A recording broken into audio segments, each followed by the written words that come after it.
Assalamualaikum warahmatullahi wabarakatuh. Bismillah walhamdulillah wassalatu wassalamu ala Rasulillah wa ala alihi wa ashabihi wa man walah wa la haula wa la quwata illa billah amma ba'd. Para subscriber, para followers dan para pecinta channel Ponpes Abu Syamsuddin Batu Ampar dan seluruh pemirsa dimanapun kalian berada. Semoga hari kalian semua menyenangkan. Baik teman-teman, dalam video ini kami ingin menjawab banyaknya permintaan dan pertanyaan untuk membuat jawaban sebuah video atas kewalian si Fakih Muqaddam, tokoh fenomena kaum Ba'alawi. Eh, Sebenarnya sudah lama permintaan ini diajukan, tapi saya masih berpikir dua kali karena ya banyaknya kibin-kibin yang menyerang, mencaci, memaki, wah, mengancam bahkan ya. Terus itu sih tidak berapa. Ya banyaknya para kiai pondok pesantren besar-besar yang masih membela mereka. Nah ini kan yang membuat umat ini terombang-ambing. Apakah iya sih Fakih Muqaddam itu wali? Baik, ya. Ini jawaban bukan dari saya, ya. Saya hanya manusia biasa. Kami ambil jawabannya itu dari Al-Quran. Jadi, tema video ini, benarkah Fakih Muqaddam itu wali? Maka Al-Quran menjawab. Begitu teman-teman. Baik. Kenapa Al-Quran menjawab? Allah Subhanahu wa Ta'ala berfirman, A'udzu billahi minasyaitonir rajim. Bismillahirrahmanirrahim. Ala inna awliya Allah. Saya ulangi. Ala inna awliya Allah la khaufun alaihim wa la hum yahzanun. Alladzina amanu wa kanu yattaqun. Nah, ini. Jadi Allah Subhanahu wa Ta'ala mengumumkan bahwa ketahuilah bagi para kekasih Allah, wali-wali Allah itu tidak ada rasa takut dan rasa sedih baginya. Ya, khawatir, takut, sedih itu tidak ada katanya Gusti Allah Subhanahu wa Ta'ala.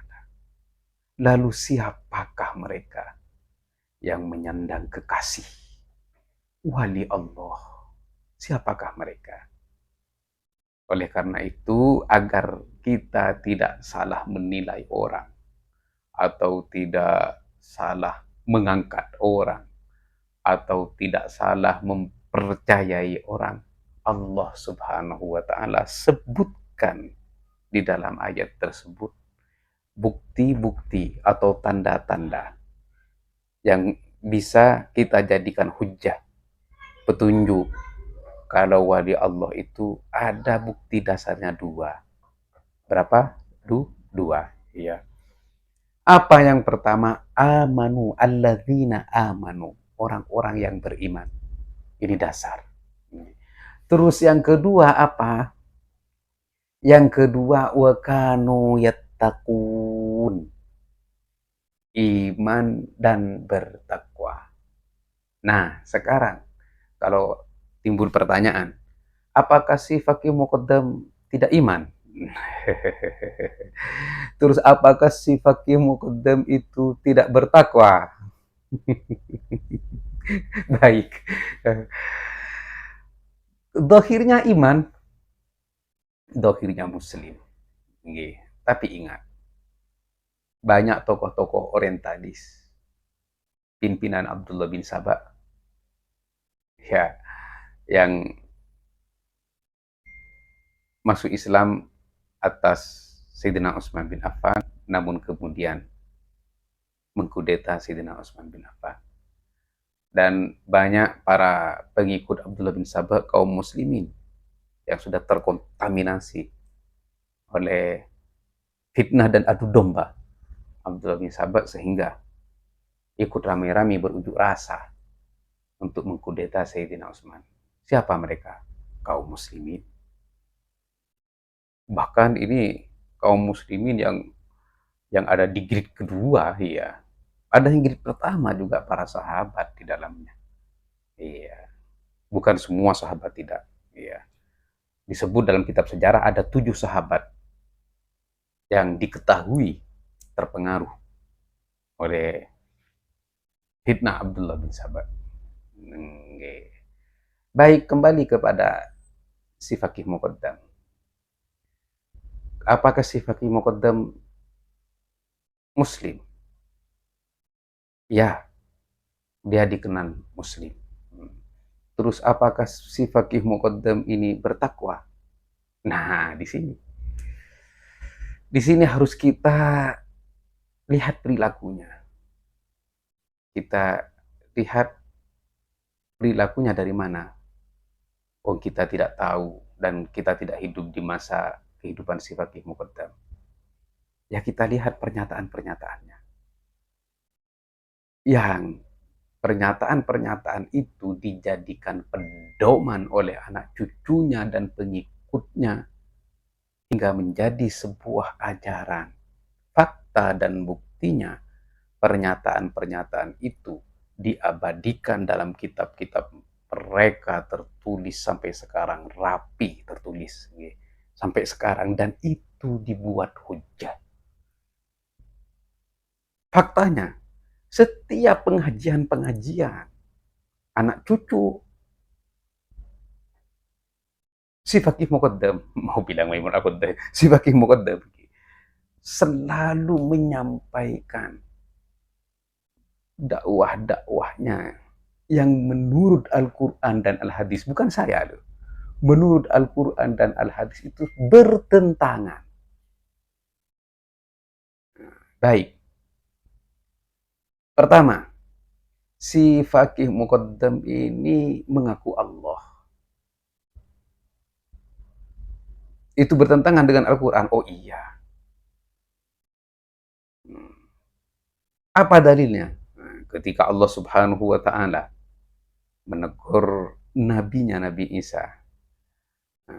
Wa idh qala Allahu ya Isa ibn Maryam, a anta qulta linnasi ittakhidhuni wa ummiya ilahaini min dunillah.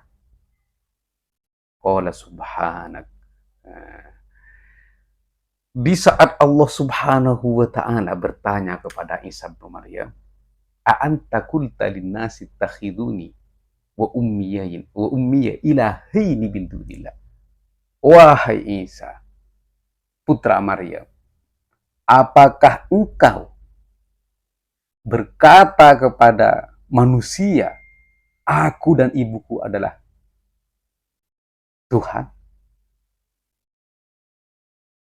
Apa jawab Nabi Isa? Qala subhanak.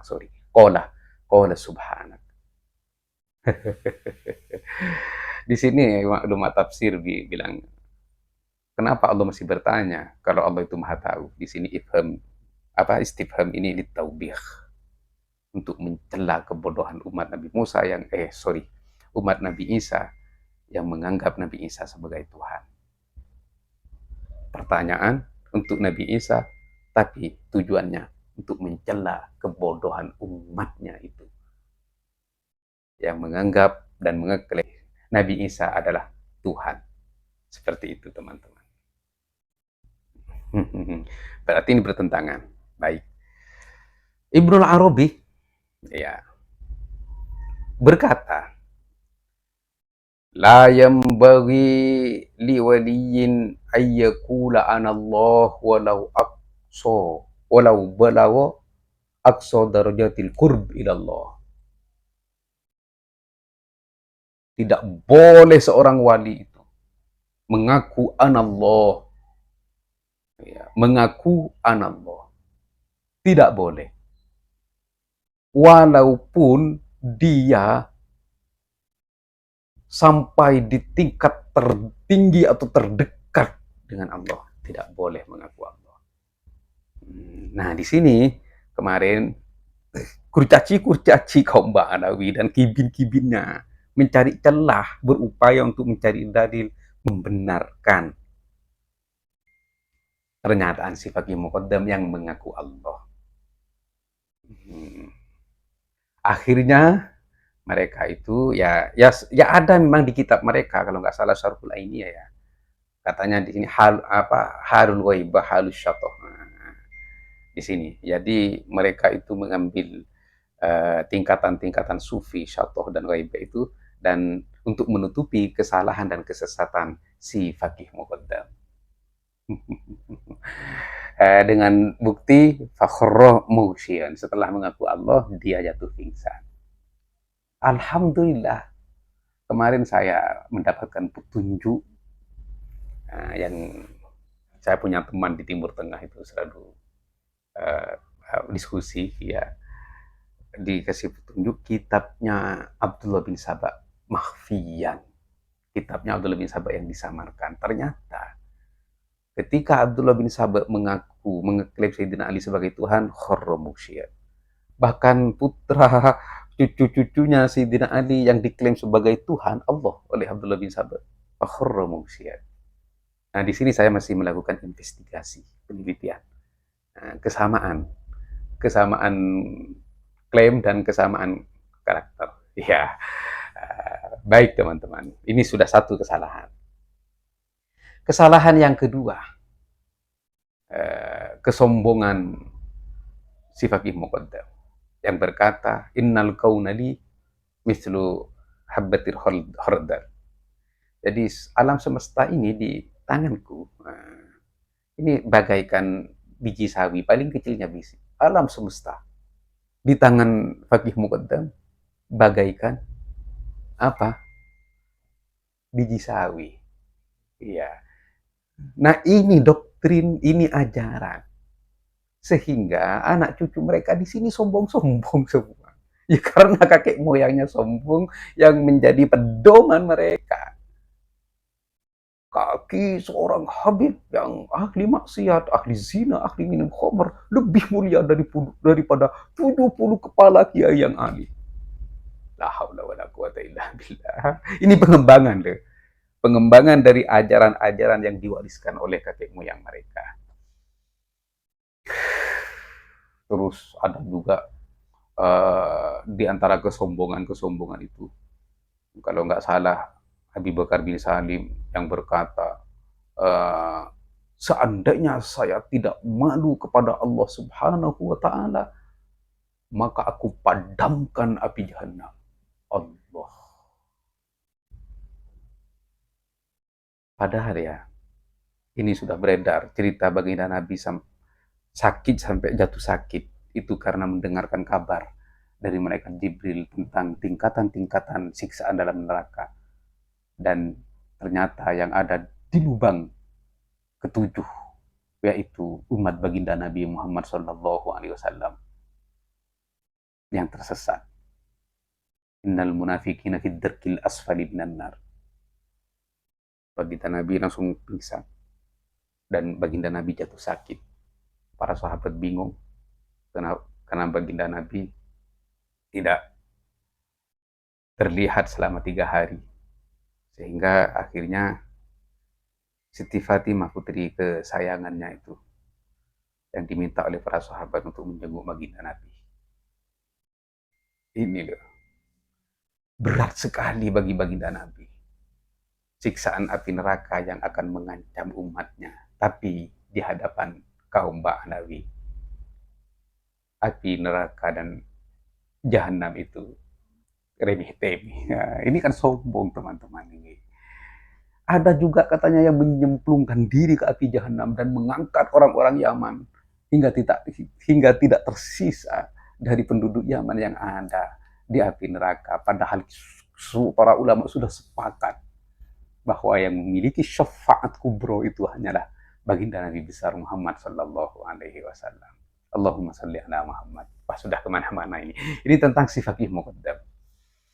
Baik, ini kan cuma dasar ya. Dasarnya orang wali itu yang pertama harus iman dan yang kedua harus takwa. Nah, ini eh, apakah si faqih muqaddam itu takwa? Orang yang bertakwa itu takut kepada Allah Subhanahu wa taala. Apa definisi takwa? Imtithalul awamir wajtinabun nawahi.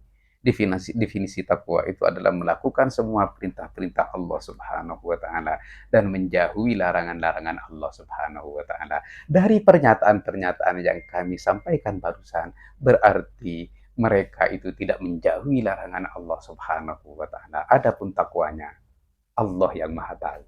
Tapi dari pernyataan ini, mereka sudah melanggar sesuatu yang dilarang oleh Allah Subhanahu wa taala, di antaranya sombong. Dan mereka bukan cuma sombong kepada manusia, akan tetapi mereka itu sombong kepada ayat-ayat Allah, di antaranya api jahanam. Begitu teman-teman. Nah, di sini kalian sudah bisa menilai. Baik. Kalau ada yang masih menyanggah, wali itu kan manusia.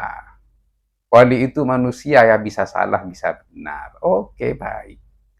Wali itu memang manusia, tapi di sini Allah Subhanahu wa taala sudah mengumumkan wa huwa yatawallas solihin. Allah Subhanahu wa taala yang akan memelihara dan menjaga orang-orang wali itu. Oleh karena itu, ini dijadikan pedoman oleh para ulama bahwa orang wali itu mahfud, terjaga. Ayat ini dalilnya. Orang wali itu terjaga. Dan diperjelas, dipertegas, dirinci oleh hadis panjang yang diceritakan oleh Sahih Bukhari. Dalam hadis qudsi, baginda Nabi fima yarwihi an rabbihi bersabda, apa diantaranya, wa ma yazalu abdi yataqarrabu ilayya bin nawafil hatta uhibbuhu, dan tidak henti-hentinya abdi, hambaku, mendekatkan diri kepadaku dengan nawafil, perbuatan-perbuatan sunnah, hingga aku mencintainya. Hingga aku mencintainya. Fa'idha ahbabtuhu, maka jika aku mencintainya, kuntu sam'ahul ladzi yasma'u bihi, maka aku, katanya, ini dohirnya hadis seperti ini, maka aku berada di dalam pendengarannya. Wa basaruhul ladzi yubsiru bihi, penglihatannya, dan wa yadahul ladzi yabtishu biha, wa rijlahul ladzi yamshi biha. Nah, ini dohirnya akan begini. Allah berada dalam penglihatannya, pendengarannya, kakinya, dan kedua tangannya. Ini dohirnya hadis, tapi ini hati-hati. Ya, artinya bukan Allah, pengawasan Allah, perlindungan Allah, ma'unatullah, taufikillah, itu berada dalam sekujur tubuhnya orang wali. Hati-hati, ini mutasyabih. Harus kembali kepada yang muhkam, laisa kamitslihi syai'un wa huwas samiul basir. Nah, di sini kita semua, katanya Syekh Muhammad, sepakat, semua ulama al-aqidah sepakat mensucikan Allah dari pada makhluknya atau dari semua yang selain Allah. Dan ulama-ulama madhab pun juga begitu. Jadi Imam Syafi'i juga berkata, man syabbahallah bil makhluk atau bil hawadis faqad kafar. Dan Imam Malik pun juga sepakat, mangkola fillah kal ajsam, atau seperti apa. Jadi yang artinya begini, Imam Malik, katanya Imam Malik, siapa yang menjisimkan Allah faqad kafar. Seperti itu teman-teman. Baik, ini sudah memanjang. Jadi orang wali itu dipelihara dan dijaga oleh Allah Subhanahu wa taala. Bagaimana kami percaya kepada si faqih muqaddam bahwa dia itu wali, sedangkan pernyataan-pernyataannya itu menabrak Al-Quran dan menabrak Al-Hadis dan robek-robek akidah dan tauhid. Tidak ada di antara para wali-wali Allah itu yang diceritakan di dalam kitab-kitab sama pernyataannya dengan si faqih muqaddam kecuali Mansur Al-Hallaj. Dan pernyataan-pernyataan ulama batiniyah dan pernyataan-pernyataan ulama yang sedikit terkontaminasi oleh gerakan-gerakan batiniyah. Nah, seperti itu teman-teman. Ingat, di sufi itu adalah ada sufi original, terus ada sufi yang ada sufi yang sedikit terpengaruh, terkontaminasi oleh gerakan batiniyah. Kenapa? Karena ulama-ulama batiniyah penerus Abdullah bin Saba ini ya mencampur adukkan diri dengan para ulama, sama dengan yang Indonesia. Sehingga pernyataan yang awam kemarin dikelilingi ini, oh sahabat juga dikelilingi batiniyah banyak. Dan berpura-pura muslim banyak.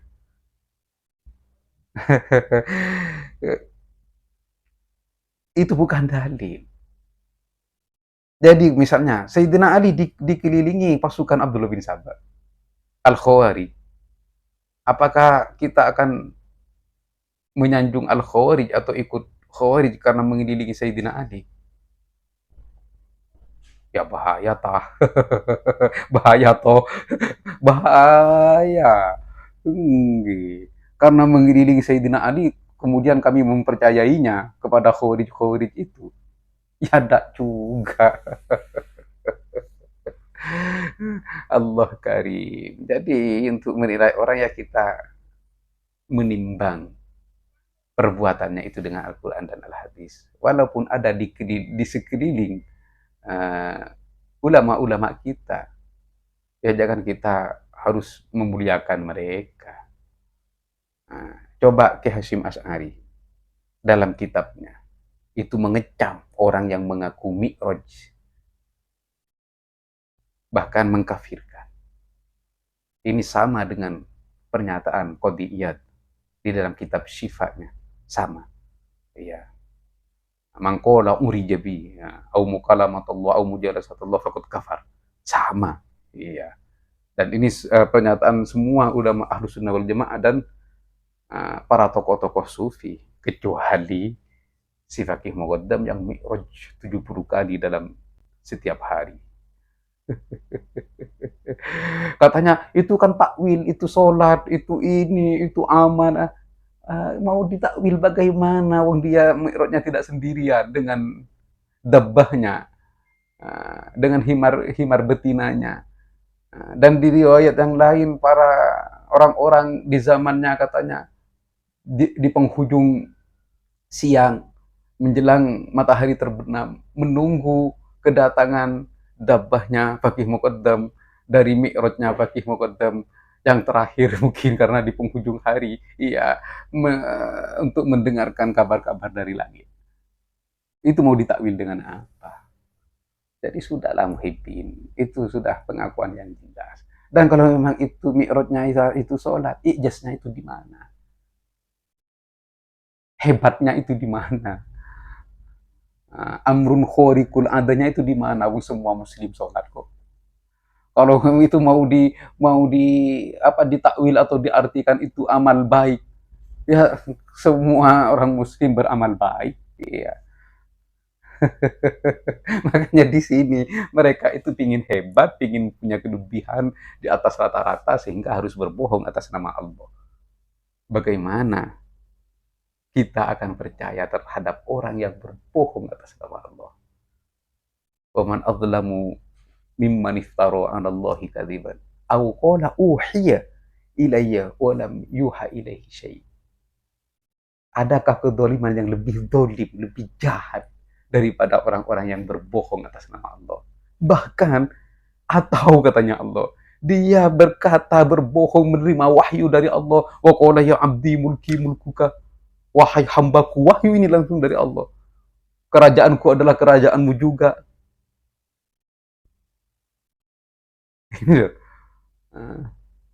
Terus, tusarrifu bihi kaifa syi'ta. Ini sudah saya jelaskan kenapa saya pakai mudhari.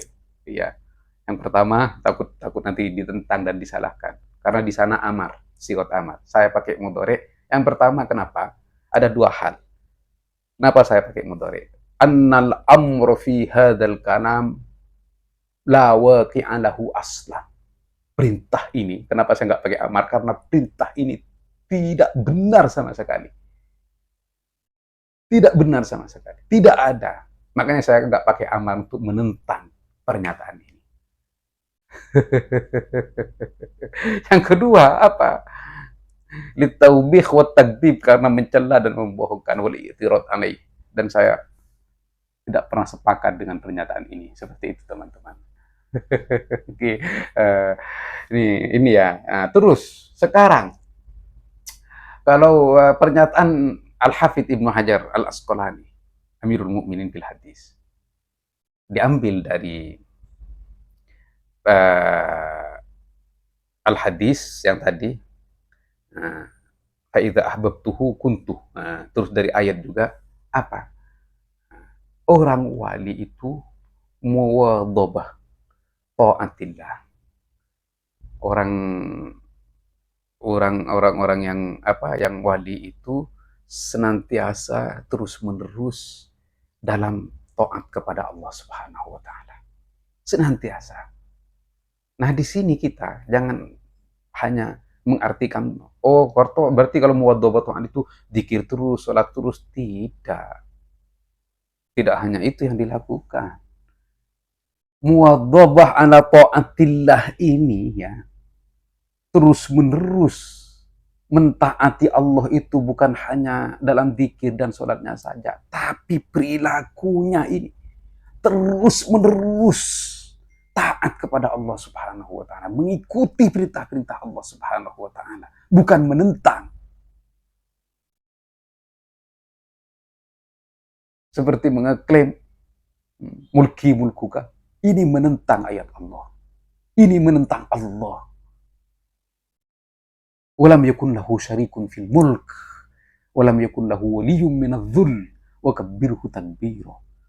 Tidak ada sekutu dalam kerajaan Allah. Di sini Faqih Muqaddam mengeklaim sekutu dalam kerajaan Allah.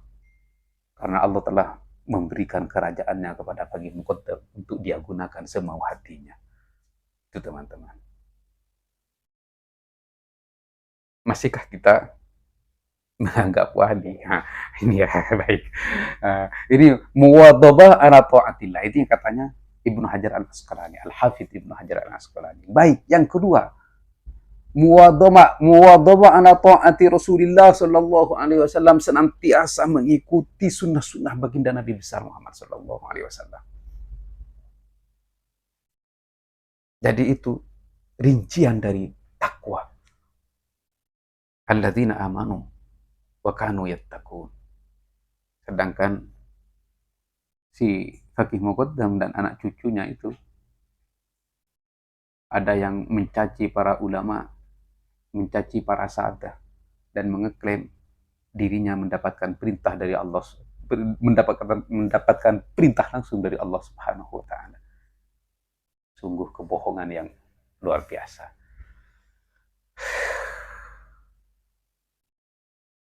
Jadi, katanya Imam Syaukani, barang siapa yang mengeklaim wali tidak berdasarkan taat kepada Allah Subhanahu wa taala, tidak senantiasa dalam taat atas baginda Nabi besar Muhammad sallallahu alaihi wasallam, apa katanya Imam Syaukani? Fahuwa kadzib. Kadzab. Dia itu berbohong. Ini bukan saya loh. Imam Syaukani. Jadi kibin-kibin jangan marah kepada saya, marahlah kepada Imam Syaukani. Imam Syaukani, manidda, katanya Imam Syaukani, Barang siapa manidda'a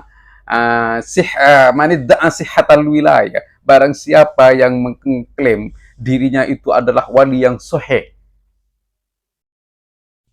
dan sedangkan dia melanggar perintah-perintah Allah Subhanahu wa taala dan menyelisihi sunnah-sunnah baginda Nabi besar Muhammad sallallahu alaihi wasallam, fahuwa kadzdzab, dia itu pembohong. Itu katanya Imam Syafi'i.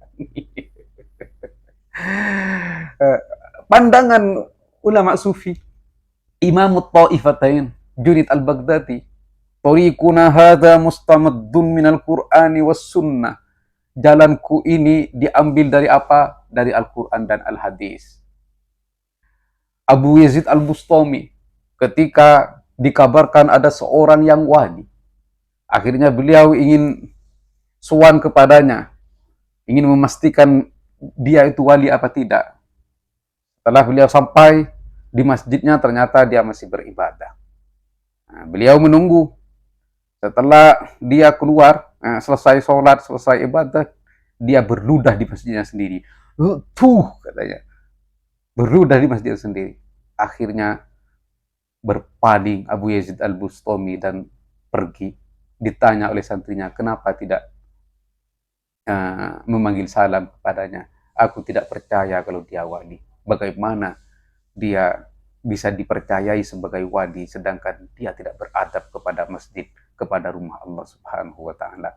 Allah tidak akan mempercayai orang-orang yang tidak beradab kepada Allah Subhanahu wa taala untuk menyimpan rahasia-rahasianya. La haula wala quwata illa billah. Ini bukan cuma berludah loh. Menyekutukan kerajaan Allah. Tidak, kalau tidak malu ya sombong terhadap ayat-ayat Allah. Kalau tidak malu akan memadamkan api jahanam. Terus melanggar syariat Allah, nyemek-nyemek payudara di jalan, banyak menghina dan mencaci dan menyakiti orang lain, mengeklaim itu adalah perintah dari Allah Subhanahu wa taala. Innallaha la ya'muru bil fahsya. Allah Subhanahu wa taala tidak memerintahkan hambanya keburukan. Baik teman-teman, semoga ini bisa menjawab pertanyaan-pertanyaan kalian. Jadi ayat yang pertama, Allah Subhanahu wa taala mengumumkan sifat orang wali itu selalu beriman dan selalu bertakwa, senantiasa bertakwa kepada Allah Subhanahu wa taala, alladzina amanu wa kanu yattaqun. Ini yang pertama. Yang kedua, Allah Subhanahu wa taala akan memelihara orang-orang wali yang merupakan kekasihnya, wa huwa yatawallas sholihin. Ini ayat Al-Qur'an. Terus yang ketiga, baginda Nabi besar Muhammad SAW merinci ayat tersebut dengan hadis panjangnya. Allah Subhanahu wa taala senantiasa berada dalam kekasihnya dalam setiap langkah dan gerak-geriknya. Mata, telinga, tangan dan kaki senantiasa dipelihara dan dijaga oleh Allah Subhanahu wa taala dari perbuatan buruk. Nah, yang mengaku wali tapi masih berbuat buruk, berbuat jelek, berbuat maksiat, apalagi merusak akidah dan tauhid, apalagi merusak akidah dan tauhid, maka itu bukan wali Allah karena bertentangan dengan ciri-ciri yang disampaikan oleh Allah Subhanahu wa taala dan yang disampaikan oleh baginda Nabi besar Muhammad sallallahu alaihi wasallam. Oleh karena itu saya sebut dua imam, Al-Hafidz Ibnu Hajar Al-Asqalani dan Imam Syaukani, yang Ibnu Hajar hanya menjelaskan sifat-sifatnya orang wali itu ya senantiasa taat kepada Allah Subhanahu wa taala dan taat kepada baginda Nabi besar Muhammad sallallahu alaihi wasallam. Ini diambil dari qul in kuntum tuhibbunallaha fattabi'uni yuhibbukumullah. Terus yang kedua dari pernyataan Imam Syaukani yang menjelaskan siapa yang mengklaim wali tapi dia tidak berpedoman kepada Al-Quran dan Al-Hadis, klaim tersebut adalah kadzdzab, bohong. Dan yang ketiga, dari pernyataan Imam Junaid al-Baghdadi, Imam Ta'ifatain, kalau jalanku ini adalah diambil dari Al-Quran dan Al-Hadis. Jadi, barang siapa yang mengklaim tasawuf, bersufi, tapi tidak berdasarkan Al-Quran dan Al-Hadis, maka klaim sufinya tersebut adalah bohong. Sekarang silahkan Anda yang menilai semua. Semoga ini sampai ke telinga para muhibbin, para kurcaci-kurcaci kaum Ba'nawi, dan semoga mereka berpikir, apakah akan mengabaikan Al-Quran waliyadzubillah demi membenarkan klaim-klaim sesat tersebut, atau dia akan kembali ke jalan Allah Subhanahu wa Ta'ala dan tidak percaya terhadap klaim-klaim sesat tersebut. Jadi ini teman-teman, semoga bermanfaat. Akhiran wallahul muwaffiq ila aqwamit thoriq. Assalamualaikum warahmatullahi wabarakatuh.